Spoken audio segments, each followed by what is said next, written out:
Greetings, Flesh Wound Horror freaks, and welcome to Flesh Wound Horror Live. That is producer Todd. Good evening. And Mike Kruger. Welcome to Primetime, bitch. So, guys, no, Ed Harris is not Flesh Wound Features. That's not the surprise, but gentlemen, it's a new year. So, what do you do in a new year, Todd? Nothing different. You're asking the wrong person. No guess? New year, new Dan. Well, close. Did you cut your face off? Did I what? Did you cut your beard off? Maybe. I don't know. That's my guess. Warmer. All right, guys. Here we go. You grew some hair. The hat came off. New year. Oh, geez. I'm a new hat, baby. Isn't this awesome? Look at this. It's got actual bling. This is the bullshit that you've been hyping us up for like a week. It's huge. It's huge. It's a new hat. Come on, look at this. The Pugs is going to be so mad he missed the debut. That's not to say that the old hat is gone. It'll be. I was going to say, I do like the old hat better, but this will take some getting used to. It's like, it's different. You know, you can't probably see the whole thing. It's new, just breaking it in, but it's got like actual like coins. Did this get brought back from Florida for you? This was brought back from Florida. Did a virtual thing and went through about 50 hats, and this was the winner. You know they have hats in Atlanta, right? I haven't found a good hat shop. You know, I mean, I'm sure there is. I just haven't found it, but yeah. Pretty cool. I like it. So that's the new. It's. I'll be honest. It's throwing me off. It looks different. It looks. Yeah, weird. I don't. You probably can't really zoom in on the. Well, honestly, here's what's bothering me: the fact when you're sitting there, I can tell that the brim is not even right, and that it's new and it's still. I understand what's going on, but it drives me insane. Actually, if you probably go back to watching some of the early Flesh Wounds, takes a while.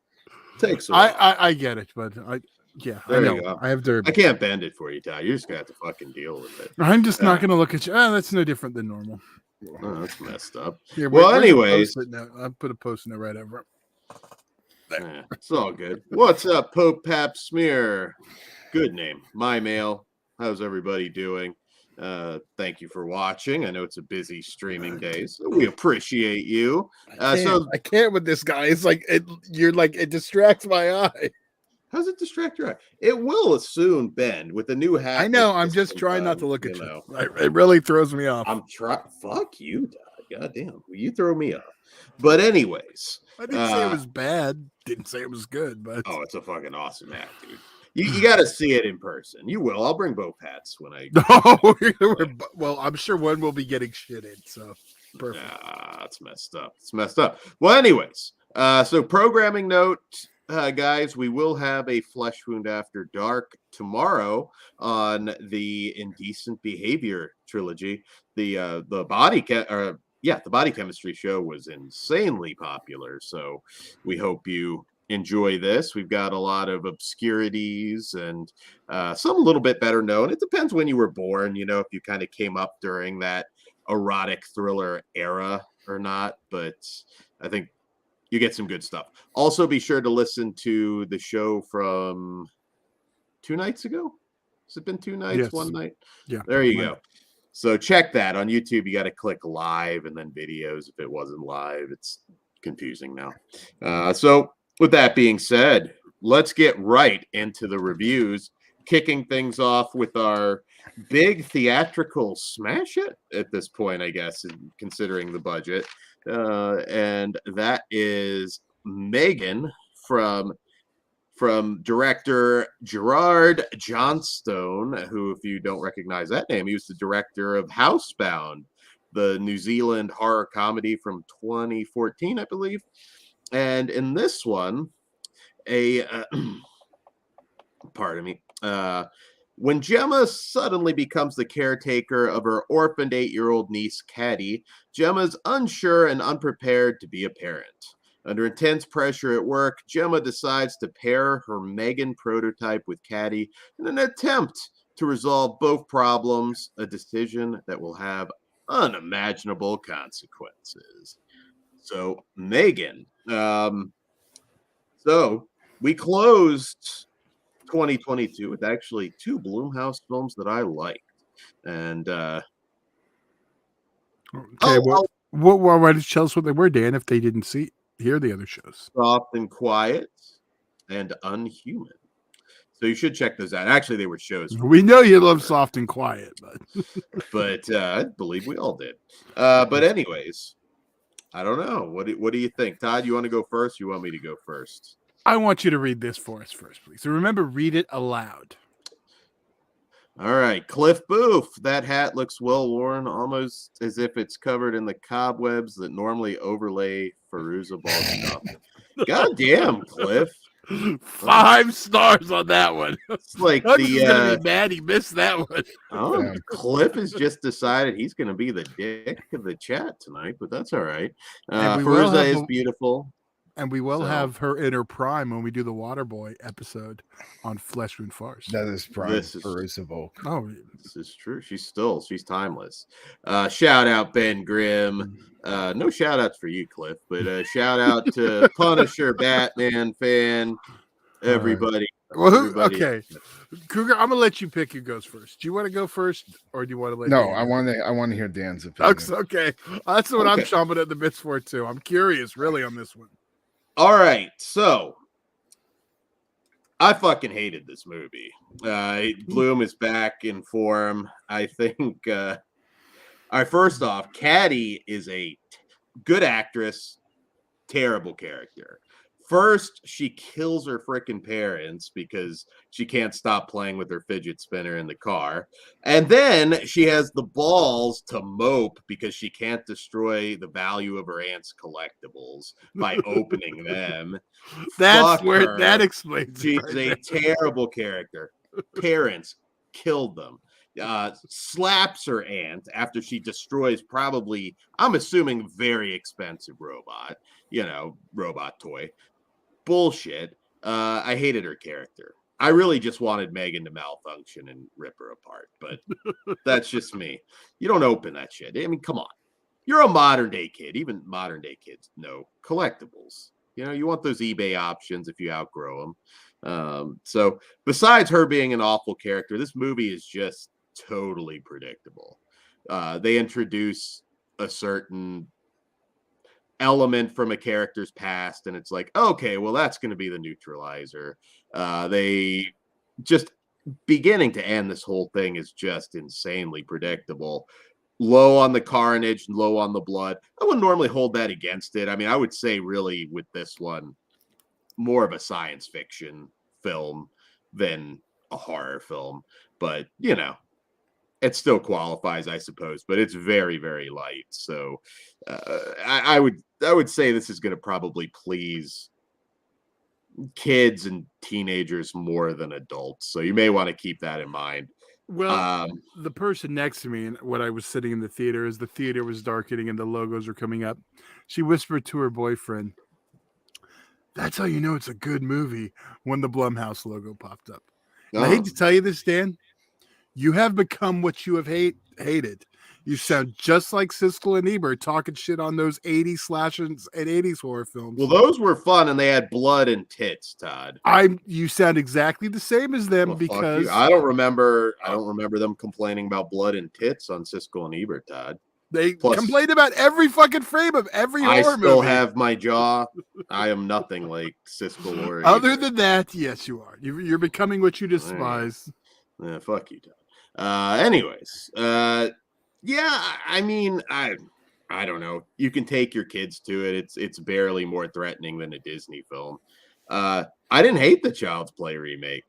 I certainly thought that was a lot better than this. At least that had some balls to it. So they answer the question, Dan, better or worse than Child's Play Redux? Indy, I would say this is a lot worse than that. But I didn't hate the Child's Play Redux. So beyond that, like I said, this whole thing is just super predictable. I don't know what's there to really blow you away. I mean, the design, I mean, the basic look of M3GAN is fine, but we've seen better robots in films. I mean, it's nothing that I think is going to blow your mind that you have to go to the theater to check this out. Allison Williams is fine. I feel bad for her. She's got that pissant niece opening her stuff. That girl in the theater, Todd, definitely opens her boyfriend's collectibles. It sounds just like the type. I did not like this at all. At least he had someone to open his collectibles. Yeah, fuck you. It's a nutless horror movie, in my opinion. I know, really? I mean, that is kind of a dumb move to put in a horror movie. Their incel market's going to immediately turn on them for opening the fucking toys. Damn, I don't know why you're an incel for not wanting your shit fucked up. God damn. I bet she rips up slipcovers too. Well, anyways.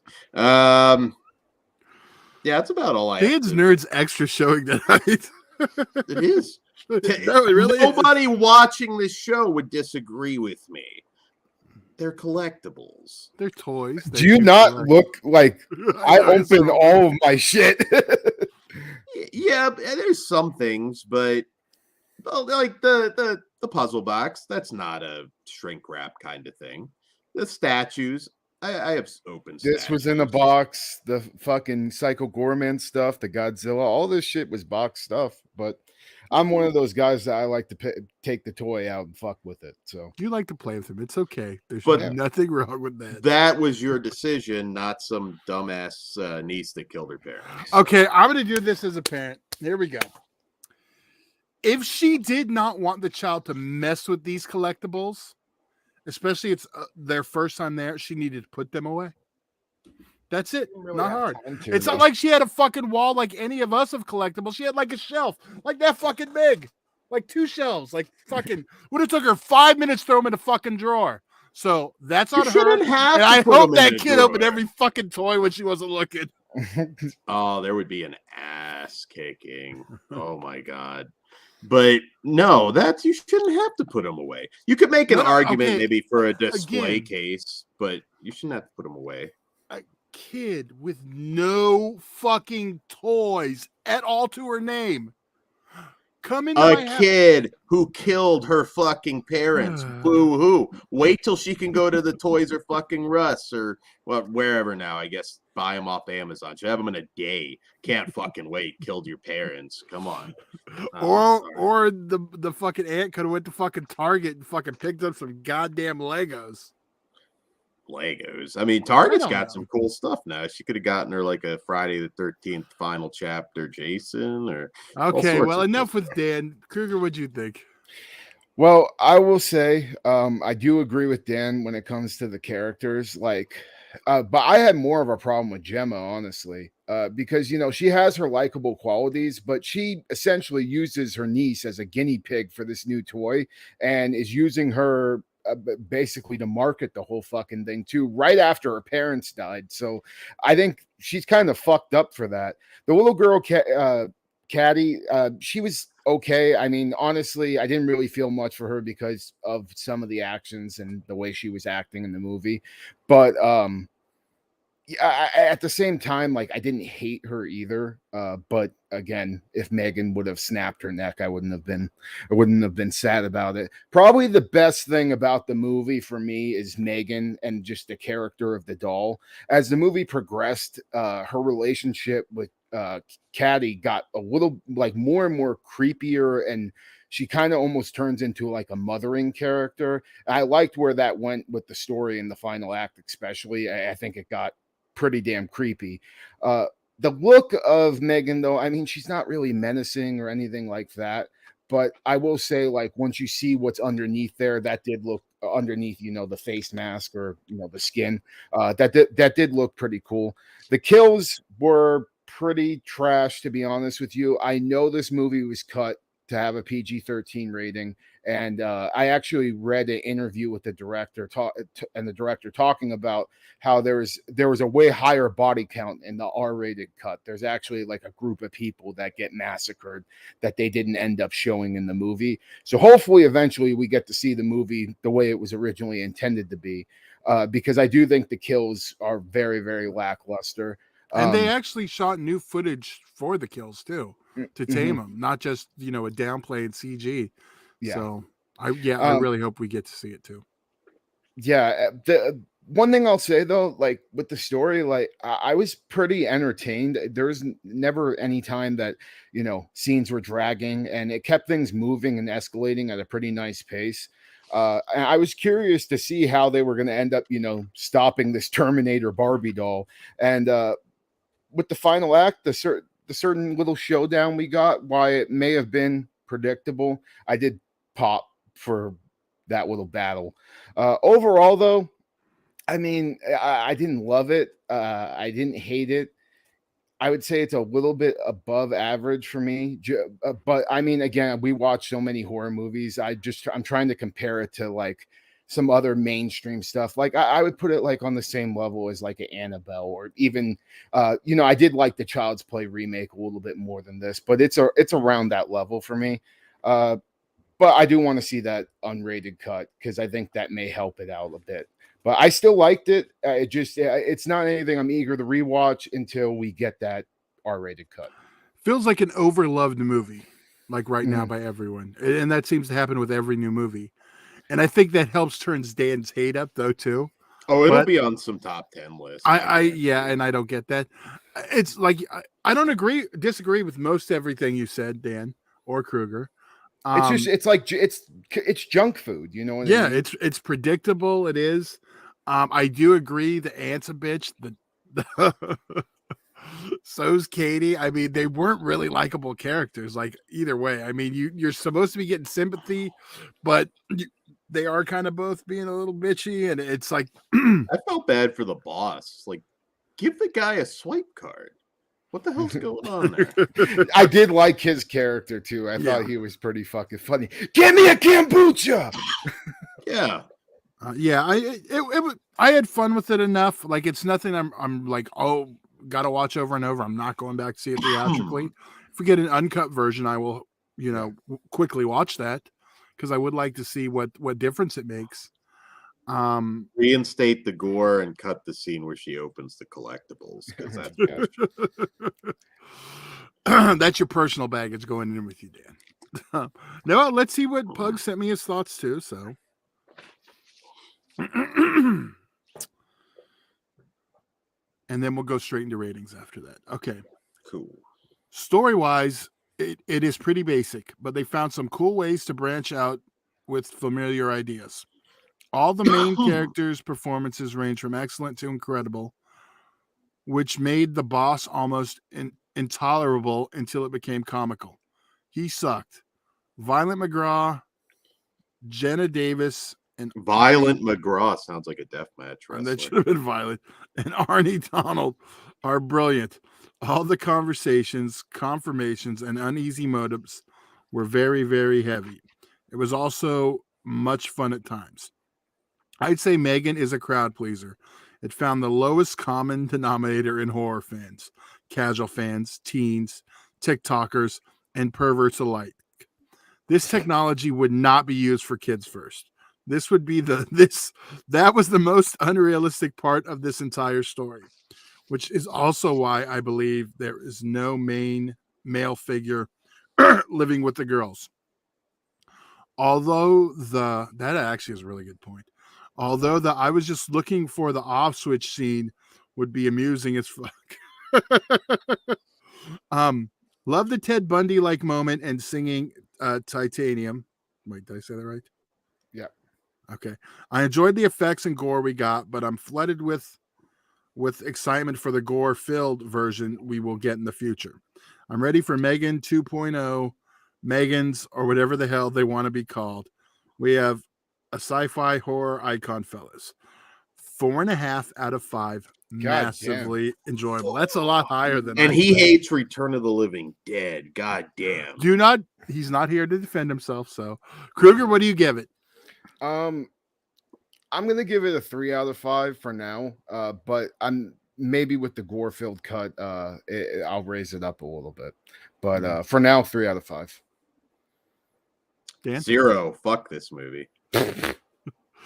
I'm a 3 out of 5 also. So. God damn, Pugs. Dan, we were haze closer you. to you with this one. Didn't Dan used to yell at me for fucking yelling at him when he gave out ratings I didn't like? Yes. Now he's turned into what he hates. Again, twice.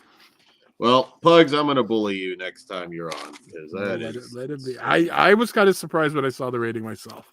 Yeah. I mean, you know what? It could have been a good theatrical experience. I get that. That makes a difference. I saw it in theaters. I will definitely watch it. Again, Dan, I didn't say just seeing it in theaters. I said a good theatrical experience. I will definitely watch a Megan sequel. But one thing I will say, what we do. one thing I will say though, they missed opportunity. Where the fuck was Puka? Like to be honest, like seriously, if there was ever a Blumhouse movie to have a Puka cameo. Puka could have slapped the shit out of her for opening those collectibles is what would happen, but yeah, anyway. At least like have him be one of the collectibles on the shelf, just a little Easter egg. Come on. Yeah, I was a little bit disappointed because I was looking around for it for sure. Dan's such a hater. Yeah. And then also Brian, you're joining late. Killed her parents and opened valuable collectibles. Technically, Todd and Kruger are closer to Pug's rating. You're right. Yeah, technically. Yeah. I bet the unrated cut will be much better. Me too. I hope there's at least a cool, gore sequence or something like that. Because other than that one ear thing that we got, basically no gore at all. I'm going to predict not as much as you think. How often do the unrated cuts have a ton of extra gore nowadays? Yeah, but what the director said, like the fact that he said the body counts are drastically different. I'm curious to see what that. And that they actually reshot to get the PG-13 means it was a significant amount of change. Yeah. Indie Phantom says Annabelle or Megan. You know what's funny? I've only seen 2 of the Annabelle movies, and everybody says that the second one is better than the first one, but I did not like the second one, and I thought the first one was okay. I'm all about the third one. But Annabelle or Megan, I would say they're probably on the same level for me. They're different movies. I mean, the second Annabelle's good. The other 2 aren't, in my opinion. So I think I was just mad we didn't get the demon in the second one. You didn't like get good shot of him, and he was pretty creepy in the first one. But yeah, I still need to go and watch. Like I've only seen like half of one of the Conjurings, and I think I've just seen the 2 Annabelle movies, that and The Nun. So I need to go and finish that eventually. Yeah. The longer that universe rolls on, the worse it gets. Well, they said 4 is it. Or maybe that's just for the Conjuring. Yeah, but didn't they say 3 was it too? Though they did. And I don't remember that. It. I'm pretty sure 3 was kind of advertised. I mean, it wasn't called the final chapter or anything, but at the time, I believe they said that was going to be the swan song, and it wasn't. So maybe they wanted to end on something good. Yeah. Well, we're getting another Insidious movie. Some of these don't die. Watching Megan though, did you guys get the Fear trailer? That looks actually really good. Which one was Fear? It was like something like brings out your darkest fear and makes it happen to you. Final Destination. Yes, style. Yes. I don't think I did see that one. Dude, that shit looks pretty creepy. I'm in for that. Between that and watching the Infinity Pool trailer again on the big screen this time, I'm very, very hyped for that one too. What trailer? They both come out this year too, or this month. I mean, what was the trailer we watched? Not Mutilator. The other one we watched. Evil Dead Rises. Yeah, I got to see that on the big screen, so that was cool too. Nice. All right. Moving on, guys. We are going to be covering the latest Visual Vengeance Blu-ray of Heartland of Darkness, which, I'll get right into it. So this is from 1989, long time in the making. Writer-director Eric Swelstead. And in this one, in the small town of Copperton, Ohio, former big city journalist Paul Henson buys a small local paper. He quickly falls into a wide-reaching conspiracy of ritualistic murder and cult mind control when he discovers that the entire town may be under the spell of a satanic reverend and his flock. As the clues and corpses pile up, Henson and his family are thrust into a life or death struggle to expose the truth and stop the demonic cabal's reign of evil. Often cited as the lost Linnea Quigley movie, Heartland of Darkness, sometimes also referred to as Blood Church, was shot in 1989 on 16mm film and lost in obscurity and distribution false starts for over 30 years. This never-before-seen satanic panic epic finally arrives on home video for the very first time in any format and is packed with bonus features that spotlight the original creators and document the film's long history and final completion. So speaking of satanic panic tonight, that's a theme because we have Flesh Wound True Crime that's going to main event later on tonight. But before we get to that, so Heartland of Darkness, always heard about this one. You know, you look through IMDb, your favorite actors, and read different magazine articles over the years, internet articles, what have you. I always knew this as just the one that seemingly was just never going to get made.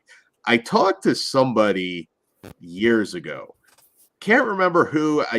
We were doing some like lost film stuff. I think we did Day the Clown Cried, different lost stuff like that. Not lost, I mean just unreleased or lost. And this was one that I remember hearing about, and it just seemingly was just dead. I just assumed we were never going to get it. I want to say at the time, I think it was that it just was never completely shot, and it just was never going to come out. Wish I could remember who exactly I talked to, but for some reason you see this review and you talked to me probably over a decade ago. Hey, say hi in the comments. So this one, Visual Vengeance, has been a really cool label. I mean, they give you a lot of extra swag, stickers, posters, all kinds of cool gimmick stuff, great artwork. It's been a hell of a label, and they've released a lot of interesting films. Now, I find a lot of people have certain expectations for some of these. I know a lot of people are in that. They want the so bad it's good kind of movie, and I can't say that this is it. This is not a so bad it's good kind of film. It is actually surprisingly well shot by. I mean, this was basically like college kids that made this movie. It's surprisingly polished.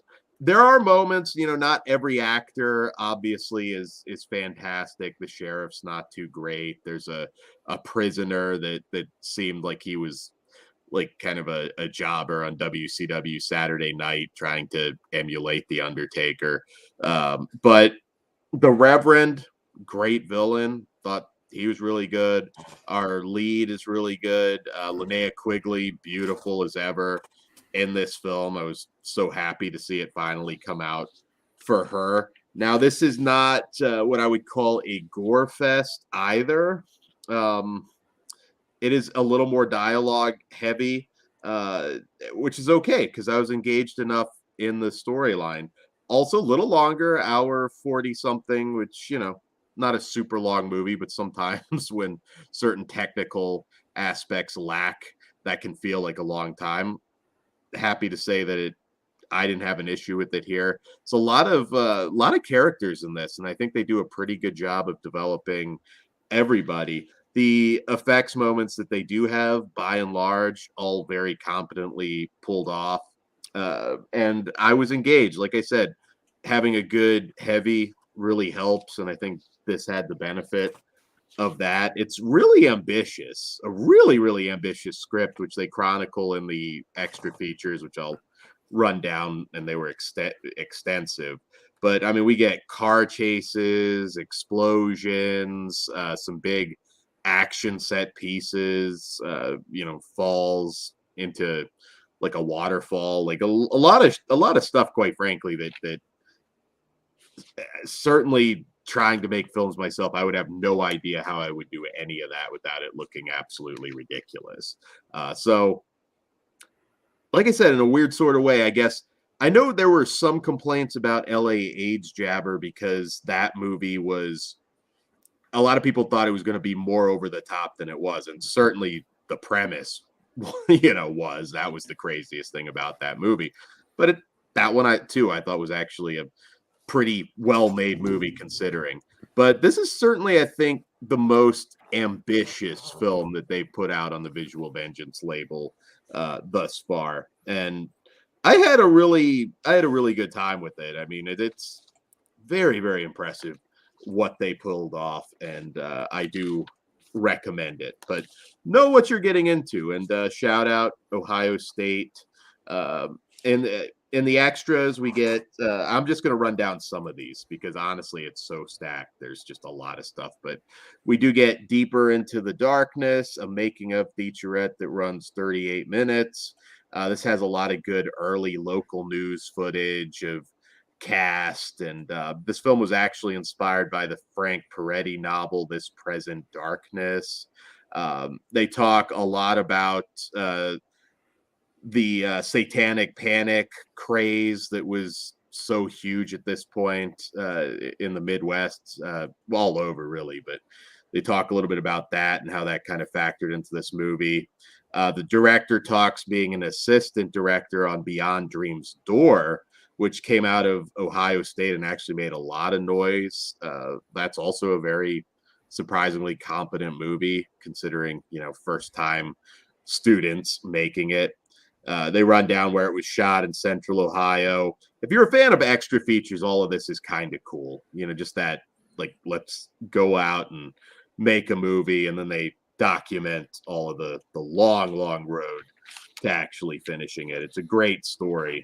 We also get a Linnea Quigley interview, pretty short, just talking in general about the status, shooting it, people asking her throughout the years if it was ever coming out. And we get commentary tracks.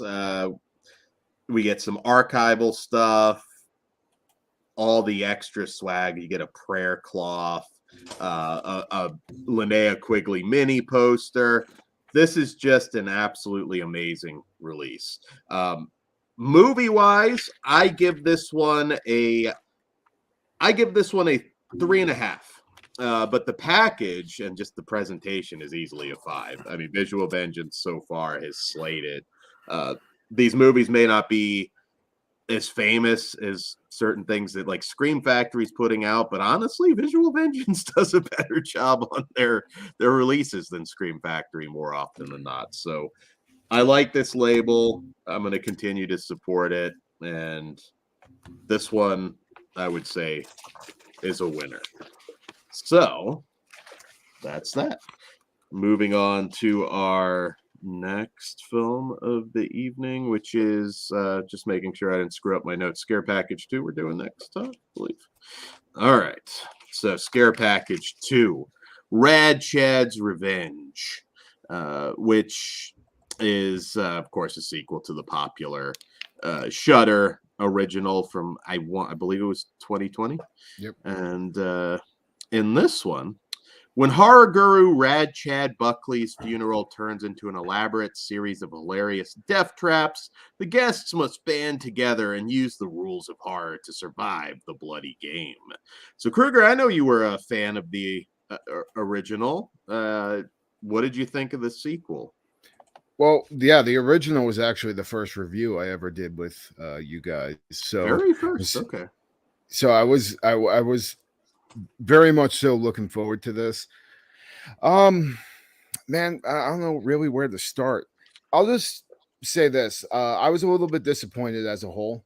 I think this movie was not as funny as the first one was, and just some of the parodying of, Hellraiser, Nightmare on Elm Street, and Saw, that was cool, but at times it also got me kind of rolling my eyes, and I thought it was a little bit obnoxious with how many times they just were going to the well with the one-liners and hitting the spots for the certain movies. usually I'm a fan of stuff like that, but this one, it just seemed like it was more, they were focusing too much on parodying other movies than having good segments. Because I really don't, I can't really say I loved any of the segments or was really impressed with any of them. I think the wraparound probably was the most entertaining part of the whole movie. The original scare package, it had that ghoul man segment, one guy that would not die thing. Like, there's stuff I remember about this one, and even like just recently watching scare package 2, I'm already forgetting about what some of the segments were about. They weren't as memorable or as iconic, I guess. It is an entertaining movie though, but I can't say it's anything above average. And as a guy that's very picky with horror comedies too, I gotta say I was pretty disappointed with this being a sequel to one that I do enjoy quite a bit. All right, Dan. All right. Meta horror for me is, I wouldn't even say 50-50. It's more a hit or more miss than hit for me. More often than not, I find I just don't like it. In this one, I like the first one. I did not like this one at all. None of the homages work. It almost feels like one of the weaker of those parody films where it's just like, oh look, here's Saw. Here's the guy on the bike. Like, this is funny. It wasn't. I didn't laugh much at all. They might have gotten a chuckle at one point, and I'll get to that, but I think even the effects work was a step down. We get some cool shit here and there, but I didn't think that was that impressive. I know only one OG director, I believe, from the original was a part of this, so I think it's all mostly new people, but we bring back a lot of cast, of course, but they weren't funny here either, and I think that's more of a writing issue. I will say, all the obvious references aside, I did like one segment, and I believe it was called Welcome to the 90s. It was that Final Girl segment where you had the Sure to Dies, which STD. That was clever. And basically it flipping what a Final Girl was. I thought that was kind of amusing. It was like, okay, this is a decent enough segment, and I'm sure the rest will be better. Fortunately, it wasn't. I mean, they throw Hellraiser in there. They throw Saw. They throw, Nightmare on Elm Street. Yeah. None of it made me laugh. It was like, oh, okay, there we go. I get it. We're doing Blair Witch, Paranormal Activity, just like those old, like that was enough that we just see the Saw guy and we're going to laugh at that. I was shocked. I have a feeling, and I get a vibe with this, that there was never a sequel that was really intended, and that just, it did a lot better than they thought, and they just kind of shit this out relatively fast. Like a true sequel should be made. Well, if we're being honest, a good job, but I'm not saying that, but I'd rather have that. You set out to make a good movie like Scare Package. Hey, the money was good. Let's make another one. Sometimes you end up with Scare Package 2. Sometimes you get House 2. So it's one of those things. Like I have no problem with that being the reason for the sequel. Sure. I do agree with the best part of it was the Final Girls STD stuff. That was good. Yeah. And that was it for me. See, even for me, like I didn't like it mainly just because I wasn't a fan of the way the killer looked and or any of the characters, to be honest. But Maria Olsen too. I always liked Maria Olsen. Yeah. I knew you'd pop for that. It was it's a huge step down from the last one, but nothing would stop me from checking out the third one. I think honestly, I think it kind of like Rad Chad was such a good character in the first one, and he's so misused. Well, I mean, they did kill him off in the first one. It's not a spoiler. We're talking about the second one, and it's about his funeral, which Dan just said. So, yeah. But I think there was nothing for him to do, and that didn't help. There was a lot of things going against it, but and the new antagonist too. Like I wasn't really a fan of him. I'm not mad. I watched it. I didn't love it. I didn't hate it. It was just like it was just mindless. Whatever. Here's that. Here's that. Yeah. I probably would only ever really watch it again if like they made a third one and I wanted to watch them all. But yeah, oh, go ahead, Kruger. Yeah, I won't say no to a third one, but I do hope that they take a look at, all the segments as a whole and realize that, the good ones were in the first one. So maybe bring back some of those old directors and get some of their ideas. I don't think you'll get a third one. I think I haven't heard anybody else like give their opinion on this that I'm aware of, but I don't know. I feel like this is a kind of a momentum killer. I suspect this is, and God knows I've been wrong about this before, but I don't think this is going to be heavily embraced. I saw some people say that they liked it, but I mean, I feel like if you like the first one, I mean, there's stuff to like about this, but it is a step down in quality for sure. But some people like those shitty little parodies, those epic movies, disaster movies, some of the later scary movie sequels too. So there's a few of those that are funny. I just said this. And I agree, but I mean, there is a market for it. So just because we didn't like it doesn't mean, that style of parody, which is like probably like near 20 years old at this point, isn't nostalgia for some people. Like, oh, they did the thing where they just show us the thing. Leslie Nielsen, man, goes back further. Yeah. Well, and plus the fact that those are good ones though. Well, plus the fact that this is a Shudder original too, I think the likelihood of getting a sequel isn't totally out of the realm of possibility. Yeah, it's possible. Good chance. I mean, look what they're doing with the VHS ones. Maybe this will be like the VHS viral of this series, and we'll get some good ones next. Yeah, right. Yeah, hey, good point. Maybe we will. I mean, legit VHS viral. I thought killed the VHS series completely, and then they came back with two new good ones. Yeah, absolutely. But I did like like I said, credit where credit's due. I did think that was clever. Like, why is the slut safe all of a sudden? I thought that was funny, but that's such a small part of the movie. I can't be that generous to it, but I give it a 1 just for that segment. All right, Kruger. I'm a 2.5 out of 5, and that may be me being a little bit more generous than I usually would be, but yeah. Nice. Yeah, I'm 2.5 also. It's sorry. Ben distracted me with a question. Ben asked, "Who is the best porn actor turned porn star turned actor?" And Ben said maybe Tracy Lords. Yeah, she's really good in Excision. I think that's probably her best role. See, here's the thing with that question, though. Do they have to have turned actor? Because there's some actors in the golden era that are better than some of the stars today. Oh, I was going to say Jamie Gillis, right. Eric Edwards, all those guys were great actors. Jamie Gillis was fantastic. That's what I'm talking about. Now, if we're including them or just porn stars who turn mainstream actors, that's a different question. I'm taking his question, people that did well enough that they kind of made it as a mainstream actor. Okay. Yeah. Then Robert Kerman was in Cannibal Holocaust and some others, I guess. Jeremy Shocker. That's probably Dan's too. Indy, Sasha Grey. You know what? I can't count Ron Jeremy because most of it was cameos. He did have some featured roles and some. He was great in Killing Zoe. There you go. He's like 8 seconds. You know what? I would say it's a shame she didn't do more mainstream work because I do think Nina Hartley's was really good, but she didn't do a lot.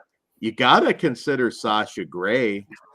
I thought she was going to go a little bit further. I think now she does just Twitch crap to make her money, but she did some really fantastic work. Open Windows, Girlfriend Experience. Open Windows is a show. Yeah. Well, I'm going to answer because I'm shocked Dan didn't say it. I'm going to agree with Big Crack Rock as Ron Jeremy because he's probably the only actor on this list to star in 3 trauma movies. It might even be 5. I'd have to do my math. I'll accept the answer, but I know you will. He's a good comedic actor. Oh, see, back in the day, he warmed up for XPW. I don't know if you know that, but we'll tell that. I'll bring that story up on Sunday.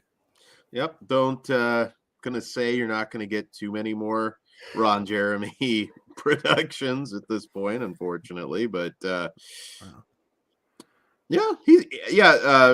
Indy mentions Ron Jeremy did really well in Boondock Saints. And Katie Morgan and Nina and Zach and Mary, yeah, they were both good in that.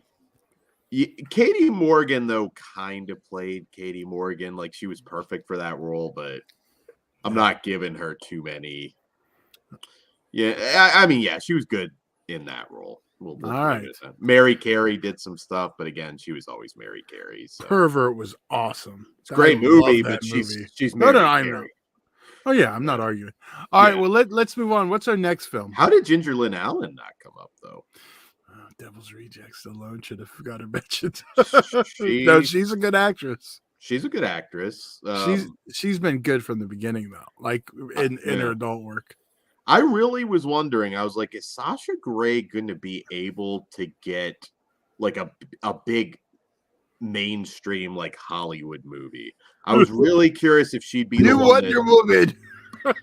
Oh, dude, I will like embrace the MCU if you get fucking Sasha Grey. Well, that's DC, but whatever. DC, yeah. No, whatever the fuck, same shit. But I would embrace it. Okay. I would Todd, that is awesome. You put that out in the world now. Like, that's all you want. You know, it's someone I can't remember who it was. Was it Indy? Someone on my feed mentioned when I was watching the house party movies. It's a shame there wasn't one set on Halloween, and that is so fucking true. Why did we not get a Halloween house party? Now I want that. All right, what do we have next, Dan? I don't know. I don't know if I'm done talking about this because I'm still like, I'm still kind of like trying. You know what, Dan? We'll let you prepare it, and we'll do a separate Patreon show on it. All right, that's going to be a Patreon. So patreon.com/fleshwoundfeatures. We'll make that a topic. We'll have to mark that down for the next patron show, which there is a new one up there. So go check that out. All right. So our next film, Halloween House Party, sounds so obvious, right? Nice.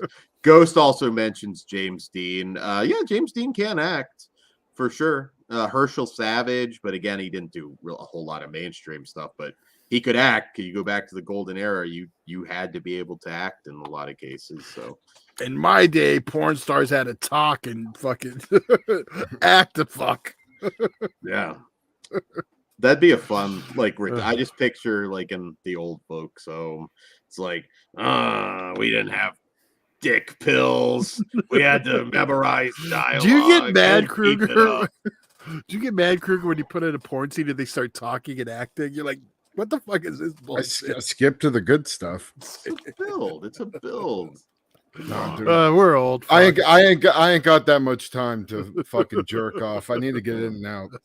Now it's just like, oh, I'm stuck. I can't get out.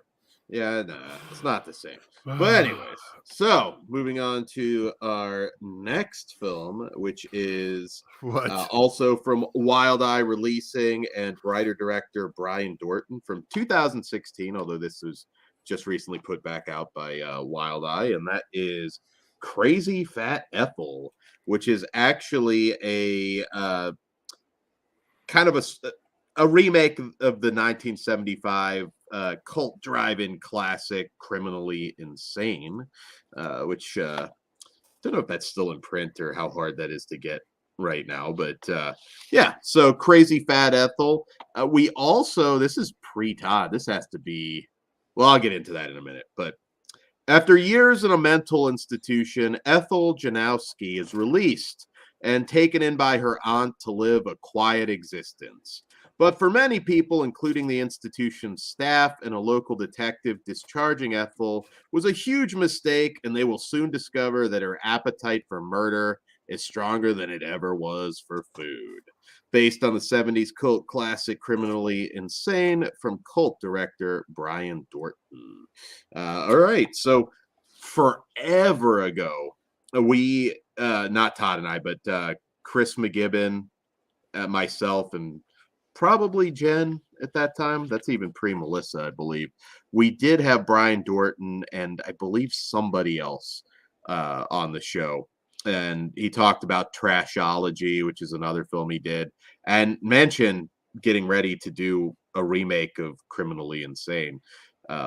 He got the rights to it in to do the remake in 2011. So yeah. Was that the little kid director? No. You're thinking Johnny Dickey. Yeah. What was the one he directed? I believe he did a film called Slaughter Tales. That's right. Okay, I get those confused. Okay. Yeah, he was the VHS collector kid. I don't know if I have him on Twitter. He was on my Facebook forever. I know I was on the show with him. I could remember. Yeah. He was like a big time baller in terms of VHS. I'd actually be curious if he ever like sold it. He was to the point though where he didn't even collect like DVDs at that time. Like he was just pretty much just buying like the rarest of the rare VHS. But it'd be cool get him on again. Now he's probably in his 20s at this point. That was a long time ago too. But yeah, so long road to get this film out there. A lot of failed fundraisers and different things. First off, I want to throw out there, and forgive me because I may not remember his exact YouTube channel, but Ryan88, I think somebody in the chat, I know people are familiar with him, might know the channel. He is in this, which I did not know, and he plays kind of a perverted orderly, does some unpleasant stuff to Ethel. Always seemed like a nice guy, but you start off some BBW Todd, and my attention is immediately there. Yeah. If you ever wanted to see Ryan 88's ass, there you go. So something for the ladies. We're talking a lot of boobs on this show, so something for the ladies there. Ryan 88. That caught me off guard that he was in this. I didn't know that. So this is a pretty good throwback as far as I didn't get a chance to rewatch Criminally Insane, but I think Brian Dorton does a fairly good job of kind of capturing that spirit while also kind of injecting a lot of John Waters vibe, some trauma stuff. There's some nudity in here that may or may not be particularly pleasant, depending on the person.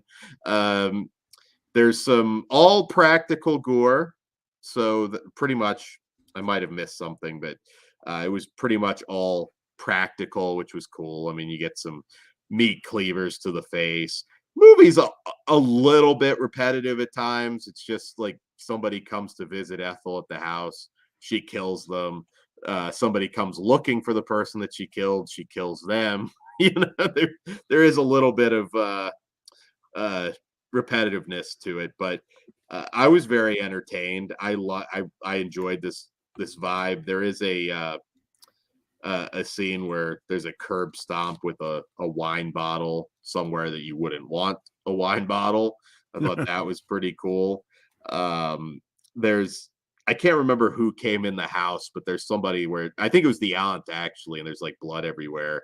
And Ethel just kind of blames it on her period, and she accepts that. I thought that was funny. I enjoyed this one. I thought it was a good time. It's if you're into these types of films, like I said, John Waters without a lot of money, kind of trying to do a trauma film is kind of how I would pitch this one. And I think the actress that played Ethel, Dixie Gers, I thought was really good. And Justin Ryan is his name, but I think Ryan88 is the YouTube channel. So if you're a fan of him, I thought that was pretty cool seeing him play a villain. Todd, did you have fun with this one? I had a good time. I did. I almost rewatched the original two beforehand. I just didn't have the time, but I'm really glad I did. I definitely kind of want to rewatch those now. Yeah, it is. It's just that kind of like low budget, sleazy, fun stuff I've just been into right now, and it fit that perfectly. And I think it's worth the time. It is streaming on Tubi too, so you can check it out there. Wait, maybe this is one of the. See, now I got to double check that. I think that was the other two. Sorry. Yeah, I know the other two are. But yeah, I'm going to confirm that. But yeah, I did really like this, and I think it's worth a watch. Yeah. Yeah, I had fun. This one, I'm glad. He talked about it back then, and I knew it came out, but this was just one I never quite got around to. It just sort of lost me. But it is I guess a loose remake is the way to put it. It's been a while, so I can't say if it's it's obviously a little different. I don't think there was any rim jobs or Hey, you never know. Was the 70s? This was just currently on DVD, but it might show up on Tubi. Wild Eye stuff sometimes does. Yeah, good for fans of John Waters, some H.G. Lewis in there. It's I had a really good time with it. If you like that sort of thing, which I do. So I am 3.5 stars. How about you, Todd? Yeah, 3.5. Yeah.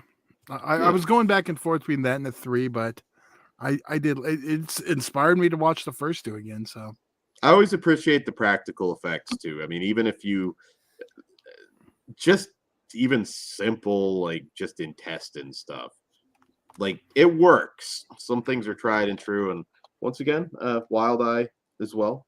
Great cover art as always. There's also some alternate cover art, I believe, from the original release in there that's pretty cool as well. So yeah, not everything gets a Blu-ray, but Wild Eye's got some really cool stuff out there, so don't sleep on that. Right, so moving on to our next film of the evening, which is, pardon me, Rewind or Die. Just grabbing the DVD here. So this one is Rewind or Die, also from Wild Eye Releasing. And this is another 2016 film, French film, although shot in English, from writer-director Gautier Casanova. we'll go with yeah. That could be right. We'll just put it that way. We hope it's right. We hope so. If not, our bad. So in this one, a group of 6 friends from around the world descend upon an old abandoned house in the French countryside. Soon they discover an old VCR and a stack of VHS tapes, all filled with vintage horror movies. But what begins as a fun way to pass the time quickly becomes deadly as each VHS tape spawns horrors from the movies on them and into reality. And the friends must struggle for their survival. All right, so this is a weird one.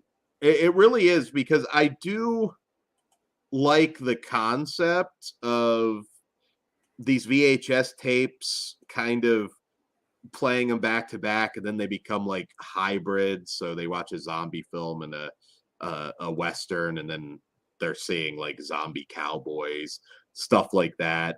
When they actually find a video recorder, then they kind of end up becoming part of the film or sucked into the film world. I love the concept. I think the concept is actually really good, and it's a really cool idea. There's a lot of clips from a lot of public access, public domain stuff, I should say, that Brain That Wouldn't Die, which I love, the Brain That Wouldn't Die from 1962. Lots of stuff like that kind of really made me want to go back. Invasion of the Bee Girls, which is just an absolute classic. I love that fucking movie so much. So we get a lot of clips from these things, which was nice. Unfortunately, it kind of had me wishing I was watching those more than this. The big problem with this movie is it's a comedy up until the final act, pretty much. And it's a short film too, but it did feel a little bit longer because the comedy just was not working at all. The characters are very annoying, and it's just like bickering the whole time, so you're not really engaged. I don't know if it was the actors so much or just the direction. Some of the like real movies, the footage from that wasn't particularly good or clever. I just like the concept, man. This is one of these movies. It was there was also an opportunity for some skin, which they don't go there, which goddamn, this movie could have used it at the beginning. And the switch to serious at the end doesn't work at all. It is a momentum killer. It totally was. They tried to switch, and I was like, man, that does not work at all. There are a couple decent little effects towards the end, like where the VHS was melting and a character kind of starts like pulsating a little bit. There was some cool stuff there. I will give it that.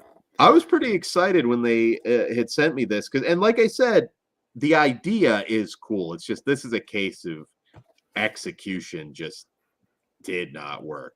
It did not work, and it could be a case of partially lack of budget, not allowing them to pull certain things off, but the up until the final act, it's actually pretty rough. I'm sorry to say, but I do still give this one personally 1 star for the basic concept. I thought the concept was cool, but unfortunately, the movie's a miss for me this time. But as always, if you like this and you thought maybe we were off or maybe we didn't get it or something, put that in the comments. As always, we like hearing your thoughts on these movies in the comments, so please do. Todd, doesn't sound like you're particularly different. No, you pretty much nailed it. I'm on par. I really like the concept too. It's just if they had the budget, this movie could have been fantastic. Unfortunately, they didn't have the budget. It's a really cool concept, and it kind of lost me in the last act. But yeah, what do you give it, Dan? 1. I gave it a 1. Okay, so I missed that. Okay. Yeah, that's about all I can give it to. Yeah. So, but Wild Eye certainly delivered overall. Visual Vengeance, great as always. Just sometimes you just can't win them all. So we've got some Flesh Wound true crime for you guys. This is also from Wild Eye releasing. I think maybe we'll just have a general conversation about satanic panic in general, which Todd is certainly old enough to really remember the height of it. But I got some comments on that. Sweet. So this is a 2019 documentary, The Acid King, also, again, from Wild Eye releasing. And in this, Jesse P. Pollock and Dan Jones dig beneath the lurid books and scare tactic media coverage to tell the definitive true story of Ricky Casso, an American teenager who murdered his friend Gary Lowers in an alleged satanic sacrifice during the summer of 1984 on Long Island, New York. That crime and the public and media treatment of the events around it helped birth the brief but dangerous satanic panic mass hysteria which gripped the United States in the 80s and 90s. Based on the best-selling book The Acid King by Jesse P. Pollock and published by Simon & Schuster. All right, so Acid King. So Kruger, you're the youngest among us. Todd's the old fuck, and I'm somewhere in the middle, I guess. But what did you think of Acid King? Were you familiar with this story? Because the photo of him in the courtroom is pretty famous, where he just is out of it and just stares into the camera. Yeah, our friend JD Horror, his true crime horror story podcast, did an episode on this case probably a few years ago. So I was familiar with mainly everything that went on. And the most interesting thing to me was the amount of media coverage and them saying that, it was a satanic cult killing and how that affected the whole community. Because my mom actually grew up in Long Island during this period of time. And just growing up in a Catholic family, like, her mother and her parents, they were just going crazy about, the satanic shit and fucking making her throw out her Aussie CDs and shit like that. So it was interesting to see, just because even to this day, like, she didn't even know that it wasn't a satanic cult killing, and it was then, you know, it was just this fucking lunatic that so ingrained into us that we're supposed to believe that. Yeah. I think it's funny. Like, yeah, the guy definitely was fucking a lunatic, and he was into some shit, and he probably, you know, did worship Satan, but it wasn't a cult killing. And the fact that they made their whole little group that, you know, all used to hang out in that area, that friend group, out to be a cult, and even down to, you know, naming their names on the newscast and stuff. I mean, this shit's ridiculous. Yeah, no, it was a really stupid time, but you could argue that it's a stupid time right now. The media is still very stupid. You may not get them with this sort of thing in particular, but still very stupid.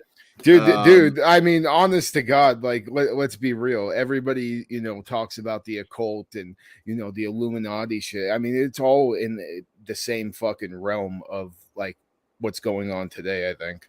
I think people will look back at themselves and realize how stupid they were. Yeah. Well, they still haven't done that yet for this, but they were pretty fucking. But the best was when it was all about the daycare centers. You can't take your kids there because that's where they were sacrificing your children. And people believed that shit. Like, because daycares were new, so it was a concept so foreign to people. It's not satanic panic, but the McMartin trial. That's more hysteria from around that time, which... Yeah. Watch that movie on HBO. It's from '95, I believe, with James Woods, the McMartin trial. I highly recommend that. Yeah, all the daytime talk shows used to have satanic panic episodes all day. That's what Buzz Zombie said. Morton Downey Jr. loves satanic panic, and I watched the hell out of those satanic panic. Morton Downey Jr. was a shameless piece of shit. I love him, but God, go back and look at some of those clips. My favorite is still the Bloods and Crips on the show, and he dance along to Bang It on Wax. He was just so sleazy. He was endearing. You know, that's why we all love the Piper segment. Oh man. I love docs too. Like, it's really interesting to talk to old timers that were actually there, you know, for this, which they Big Crack Rock. I miss Satan compared to some of the stupid shit of today. Yeah, bring back Satan. Yeah, bring back Satan. Hashtag bring back Satan. Punisher Batman fan. Geraldo had a big satanic panic special. You know, here we go. Speaking of pieces of shit, Geraldo was also a shameless piece of shit. Well, maybe we should let that one go. I agree. Yeah. So yeah, I like this doc. It's very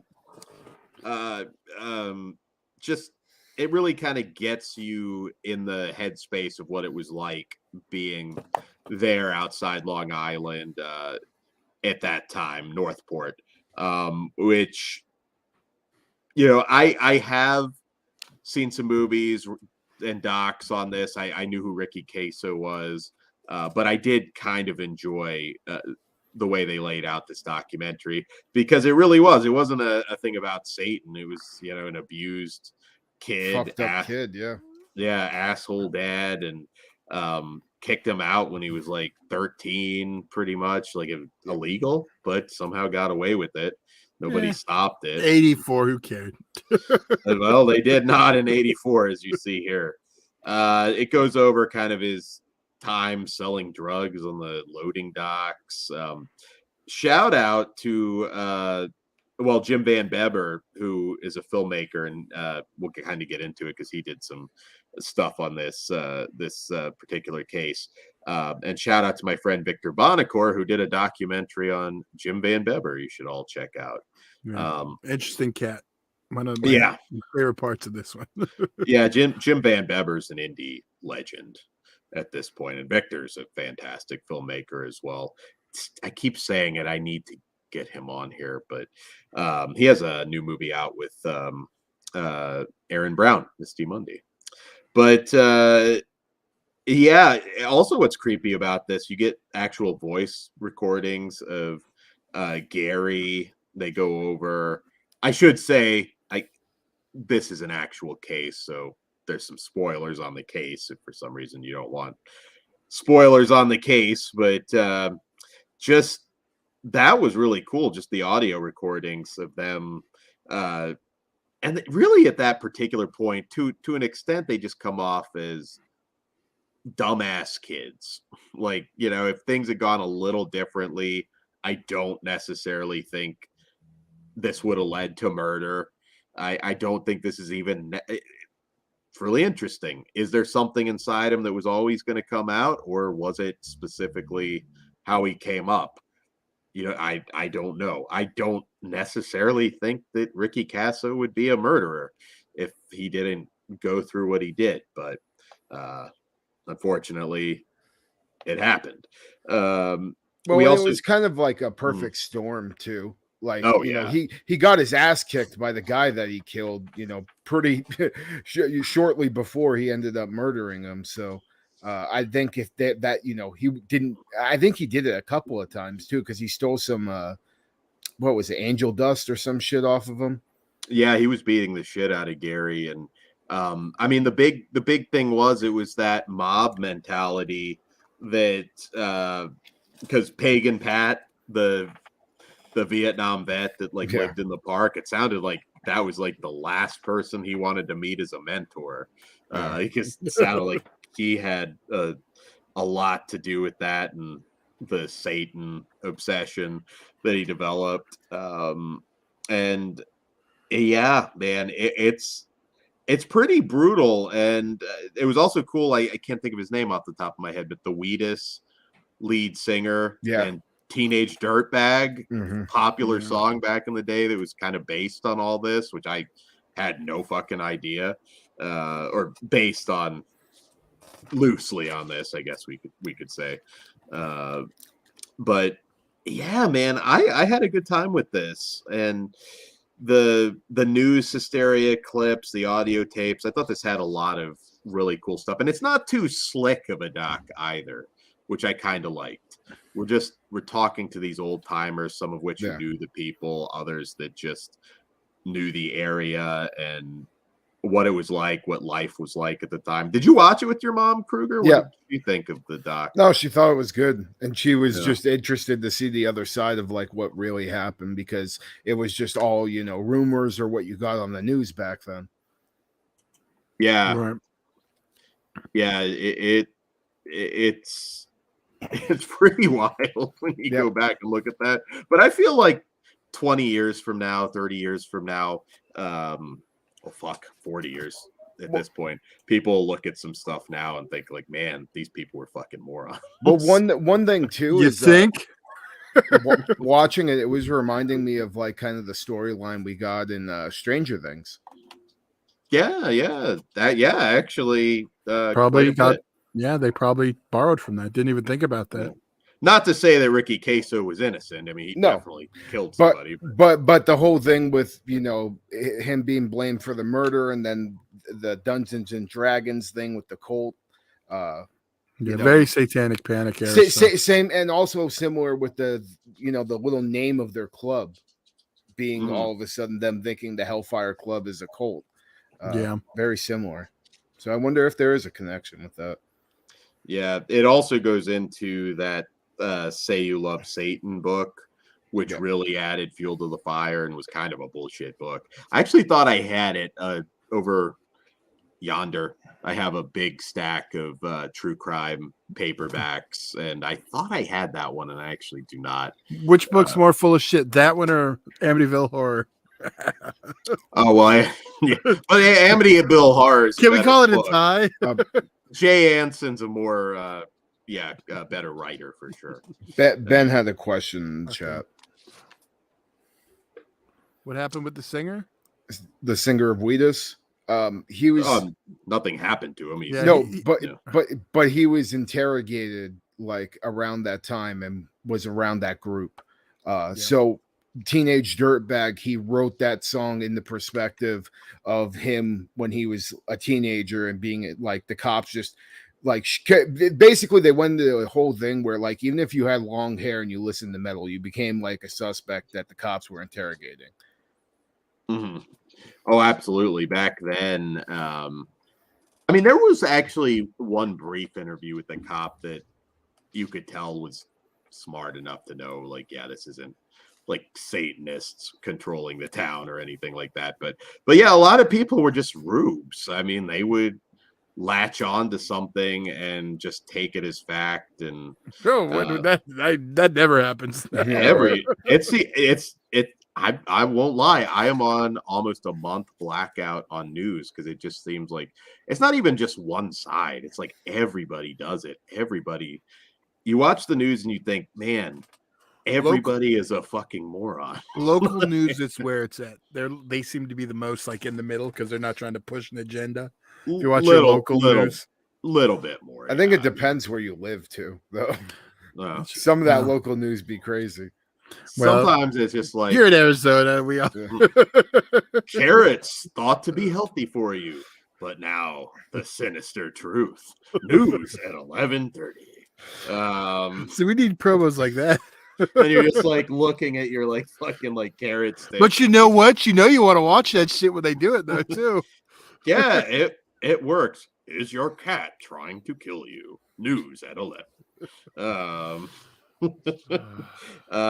But yeah, no, I did really like this. They talk about the Jim Van Beber film that he did on it. A newer one, Todd, that I actually want to see because I don't think I've seen it.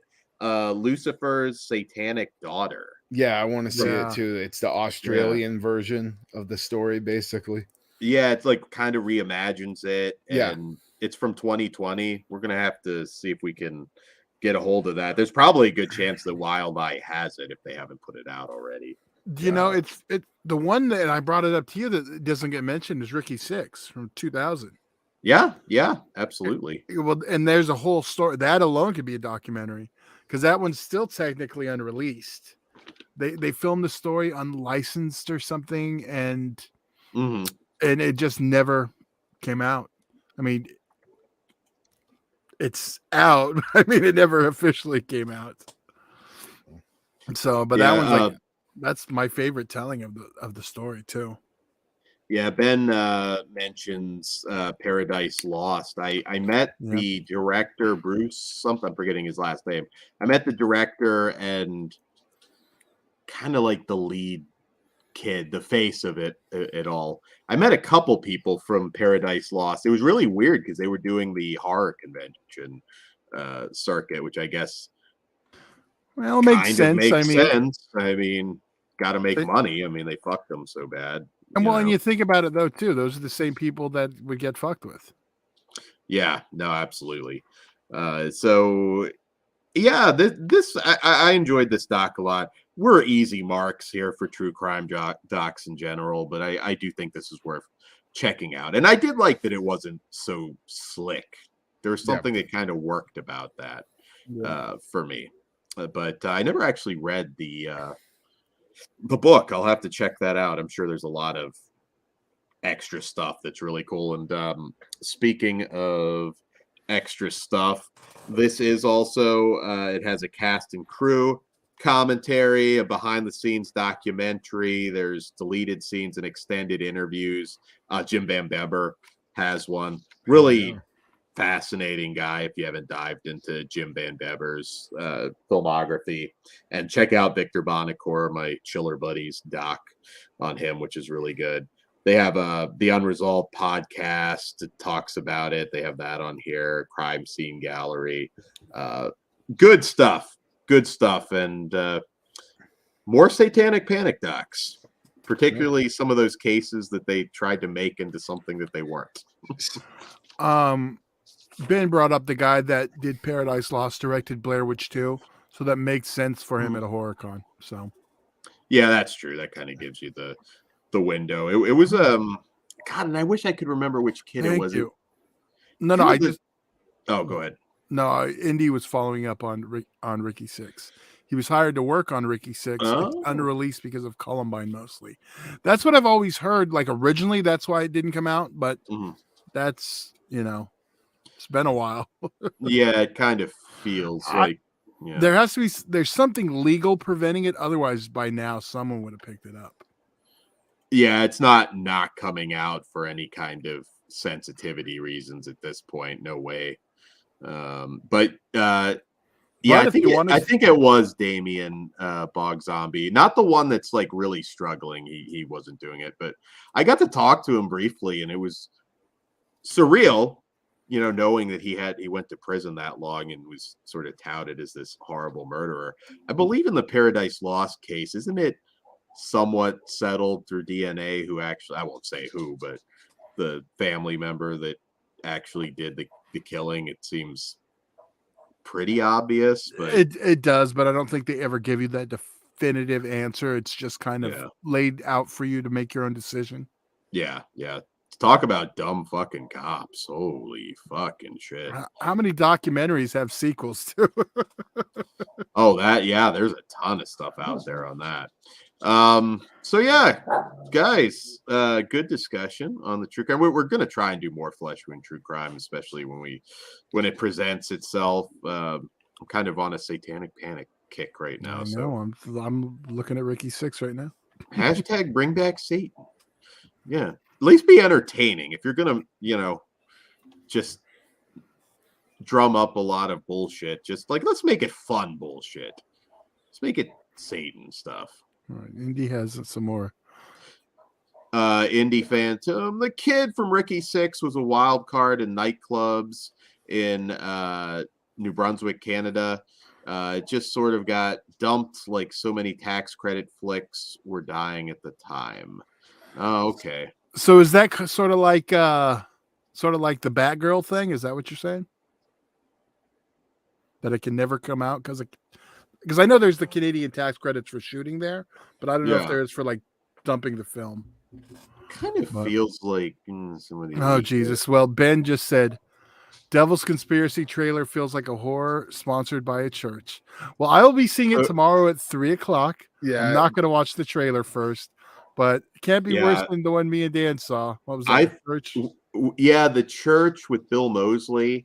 But that was a weird, like, I remember when I was down there, we saw some random shit because there just wasn't a lot out. Todd and I saw Star is Born together. We saw... He always says together and makes it worse. Could have just said we saw Star is Born. We saw this. Holding fucking He's like, hands, we saw... I mean, yeah, but the way you said it, it sounds like it. What was we saw it apart? What the fuck, Todd? I mean, we saw it together. Together makes it worse. All right. Well, I'm going to use it every time now. So get used to it. But we had, I think maybe it was the last time we had a pretty good string of stuff because I know we saw Lighthouse together. Once Upon a Time in Hollywood, we saw. Was that my third time when I saw it? It may have been like. I know it wasn't my first.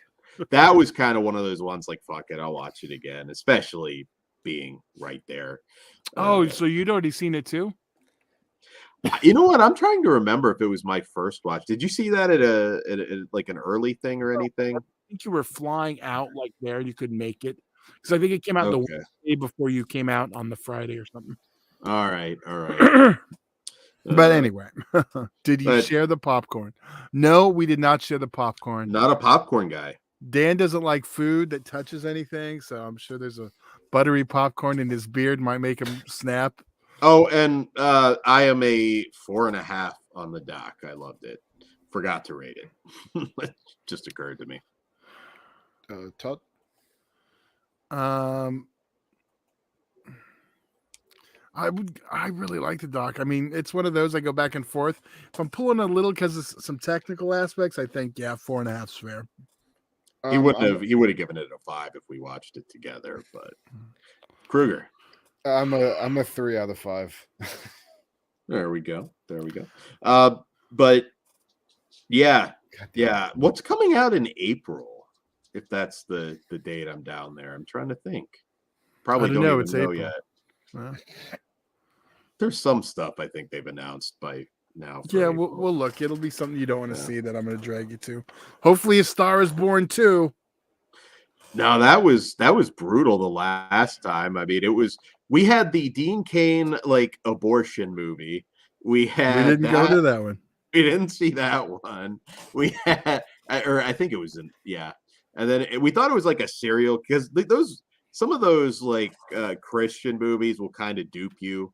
It's like a tale of the greatest serial killer, and it's like, oh wait, when then read closer, it's like bullshit. And then The Church with Bill Moseley was just, I mean, it was a bad movie, but see, it's funny, like the idea of that being a church propaganda film makes me want to see it still. It's like I can laugh at that.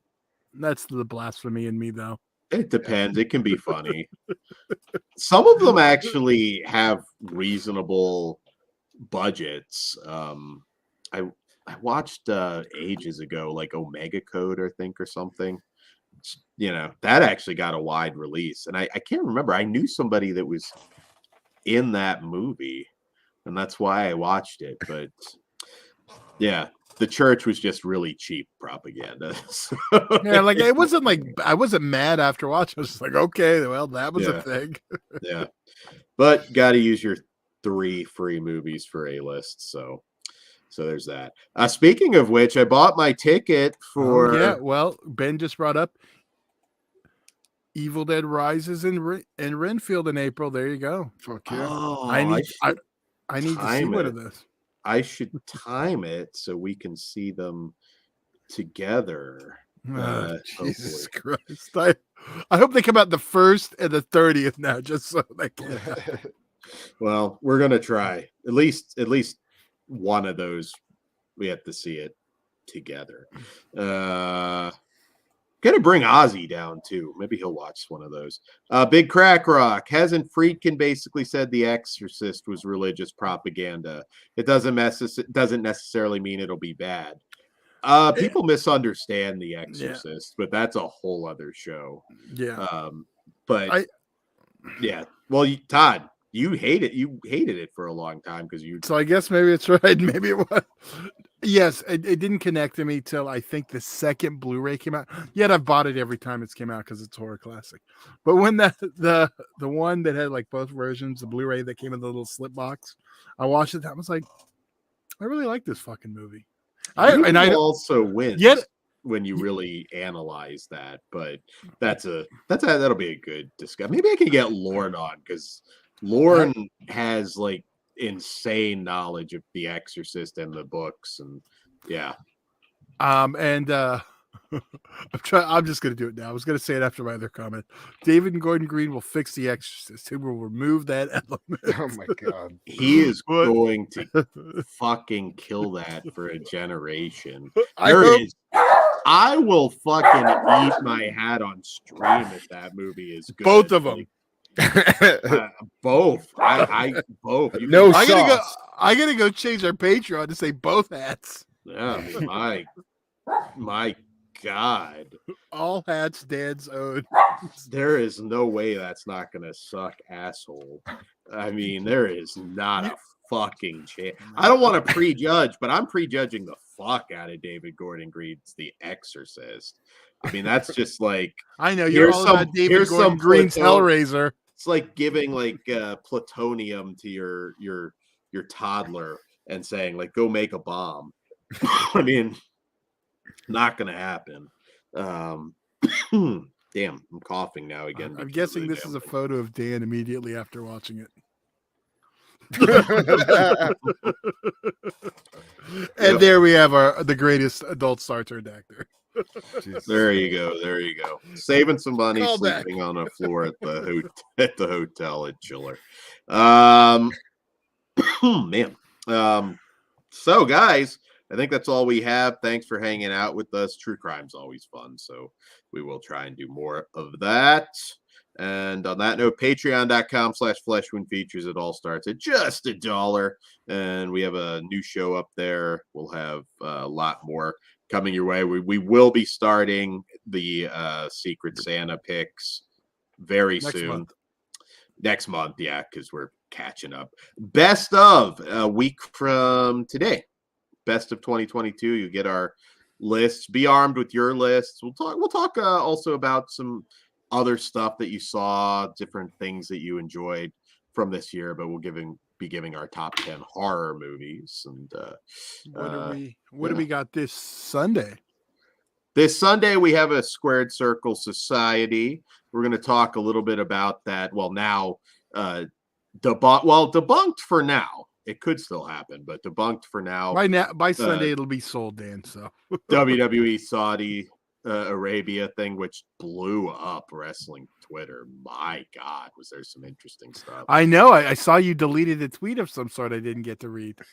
I didn't delete any tweets. There's one I kept pushing on. It wouldn't show up. Oh, maybe Twitter deleted it. I don't know. Or it may have been a quote, too, that they deleted the original post. Yeah.